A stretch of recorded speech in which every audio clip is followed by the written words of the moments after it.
વિદ્યાર્થી મિત્રો, આજે આપણે ચર્ચા કરીશું અગાઉ પૂછાયેલા પ્રશ્નોની. મિત્રો, અહીં આપેલા પીવાયક્યુ છે જે આગામી પરીક્ષામાં પૂછાઈ શકે તેવા મોસ્ટ આઈએમપી છે. તો ચર્ચા કરીએ પહેલા પ્રશ્નથી.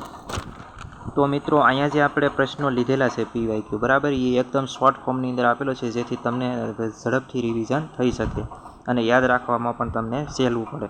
તો ટીપુ સુલતાનની રાજધાની કઈ હતી એવો પીવાયક્યુ એક પૂછાણેલો છે બરાબર છે. તો ટીપુ સુલતાનની રાજધાની છે મિત્રો એ રંગપટ્ટનમ હતી. કઈ હતી? રંગપટ્ટનમ.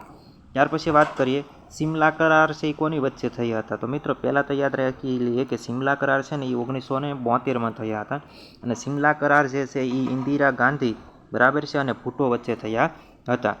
ત્યાર પછી આગળ વાત કરીએ મેઘદૂત જે છે બરાબર, મેઘદૂત જે રચના છે એ કેવી છે? તો કે મિત્રો એ ઋતુ કાવ્ય છે. કેવા પ્રકારની છે? તો કે ઋતુ કાવ્ય. ત્યાર પછી ભારત અને ચીન વચ્ચેનું યુદ્ધ છે એ ક્યારે થયેલું? તો 1962માં છે એ થયેલું બરાબર છે. ત્યાર પછી મિત્રો વાત કરીએ તો ગોળ ગુંબજ જે છે બરાબર, બીજાપુરનો જે ગોળ ગુંબજ છે એની ઊંચાઈ કેટલી છે? તો મિત્રો એની ઊંચાઈ 170 ફૂટ છે બરાબર છે. તો મિત્રો આ બધા મોસ્ટ આઈએમપી પીવાયક્યુ છે જે આવનારી તમામ પરીક્ષાઓમાં પૂછાઈ શકે છે. હા, આગળ વાત કરીએ નાગપુર ઝંડા સત્યાગ્રહ છે. નાગપુર ઝંડા સત્યાગ્રહ એ ક્યારે થયેલો? તો 1923માં બરાબર છે. ત્યાર પછી વાત કરીએ હ્યુએન સાંગ જ્યારે ભારતમાં આવેલો મિત્રો ચીનથી બરાબર, ત્યારે દક્ષિણ ભારતમાં કોનું રાજ હતું? તો મિત્રો નરસિંહ વર્મનનું હતું. કોનું હતું? નરસિંહ વર્મનનું દક્ષિણ ભારતમાં. ત્યાર પછી વાત કરીએ ભૂદાન ચળવળ છે એની શરૂઆત કયા સાલથી થઈ હતી? તો મિત્રો ભૂદાન ચળવળ જે છે બરાબર છે, જેની સાથે વિનોબા ભાવે જોડાયેલા છે, એ 1951માં એની શરૂઆત થઈ હતી. ત્યાર પછી વાત કરીએ તો પ્રાંતિક સ્વરાજ પ્રાપ્ત ક્યારે થયેલું મિત્રો? તો પ્રાંતિક સ્વરાજ પ્રાપ્ત થયેલું છે 1935માં બરાબર છે.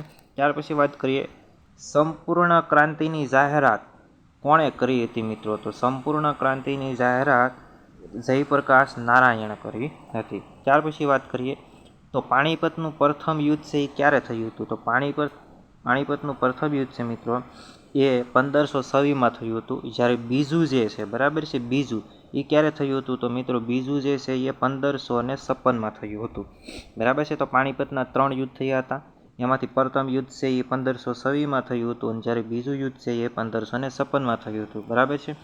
હાલો આગળ વાત કરીએ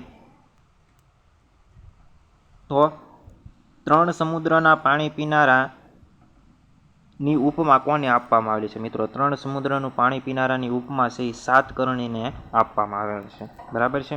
પછી વાત કરીએ મિત્રો પલ્લવોની રાજધાની કઈ હતી? પલ્લવોની રાજધાની હતી કાંચીપુરમ. ત્યાર પછી આગળ વાત કરીએ ખિલાફત આંદોલન છે એ ક્યારે થયું હતું? ખિલાફત આંદોલન છે મિત્રો એ 1920માં થયું હતું. ક્યારે થયું હતું? 1920માં. તો ખાસ યાદ રાખશું મિત્રો ખિલાફત આંદોલન 1920માં. પછી વાત કરીએ સ્યાદવાદનો સિદ્ધાંત છે એ કોની સાથે સંકળાયેલો છે મિત્રો? તો એ જૈન ધર્મ સાથે સંકળાયેલો છે. ત્યાર પછી 1857નો સંગ્રામ છે ત્યારે વાઇસરોય કોણ હતું? તો મિત્રો લોર્ડ કેનિંગ હતો. કોણ હતું? Lord canning. ઓકે, તો મિત્રો આ હતા બધા મોસ્ટ આઈએમપી પીવાયક્યુ જે આવનારી આગામી જે પરીક્ષા છે બેલીફ છે બરાબર છે, પીએસઆઈ છે, આ બધી પરીક્ષાઓમાં પૂછાઈ શકે તેવા માત્ર ને માત્ર મોસ્ટ આઈએમપી પ્રશ્નોની ચર્ચા આપણે અહીં કરી છે.